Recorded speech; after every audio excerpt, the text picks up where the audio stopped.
There is no shortage of news stories outlining the current woes of the Canadian Armed Forces. The shortage of personnel stands at a crippling 16%, and this gap between authorized strength and service members in uniform will only widen as the senior leadership are failing miserably in both recruiting new candidates and retaining trained soldiers, sailors, and aircrew. It's time to target just how bad things have gotten for Canada's military. Apologists for the Trudeau Liberal government and the military brass will dismiss this current crisis as a common challenge for a Western democracy to maintain a peacetime army.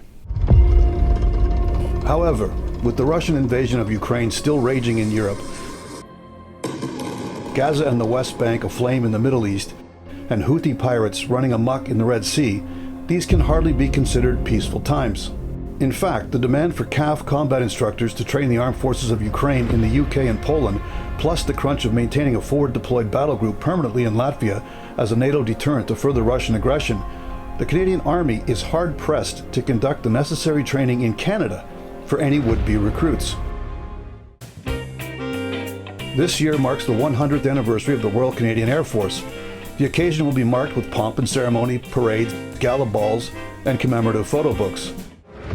However, a few coats of paint cannot hide the reality that the RCAF is desperately short of pilots.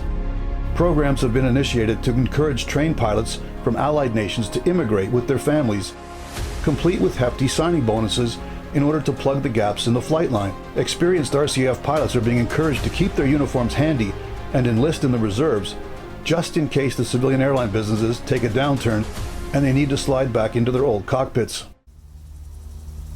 The poor old Royal Canadian Navy are also slammed, with some seagoing trays listed at 40% below authorized manning levels. Looking for a meaningful career. Sure, you can round up a bunch of green recruits and herd them aboard a frigate, but you cannot put an RCN warship out to sea without having certain qualified technicians in key trades aboard that ship.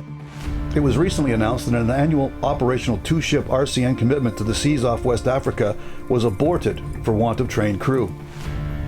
Which begs the question, how did Canadians become so apathetic towards serving in our military? In 1989, at the zenith of the Cold War, Canada had over 88,000 regular troops enlisted, when our population stood at just 26.7 million. Today, Canada has just crested the 40 million population threshold, and we are hovering around the 60,000 mark for regular service members still actually on the payroll. Note, that number includes hundreds, if not thousands of personnel who are awaiting release, are on extended leave, stress, medical, paternity, maternity, etc., not to mention the scores of individuals officially recruited, but who are languishing on bases while awaiting their trades training courses. For those who recall modern history, shortly after the CAF had hit that 88,000 member pinnacle, the Soviet Union imploded, and the good guys won the Cold War. Although Canada had never really fully ponied up for our NATO commitments, a peacetime dividend was expected by the Canadian public. So, the progressive conservative government of the day implemented the Force Reduction Program, or the FRP, for the allegedly bloated Canadian Armed Forces.